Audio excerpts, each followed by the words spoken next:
Hello guys, in this video I'm going to show you how to use the password generator on the AI Chatbot Open Chat application. But first I just want to mention, don't forget to subscribe to my channel because at 100,000 subscribers I am going to show you my whole YouTube revenue statistics and growth strategy, how to make money online. Now let's jump into it. First of all, open the app on your phone. Tap on the home button down below on the left side corner of the screen. Here you have AI assistants you can use. Scroll down until you find the password generator option on the right side of the screen.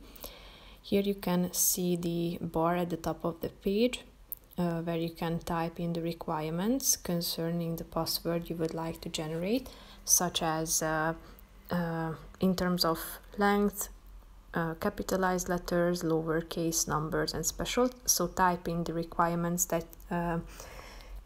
you want to include in your password, such as length, capitalized or capital letters. Then tap on send and you will be able to see the generated password that you can use. So basically that's it for this video, guys. See you in the next one. Bye bye.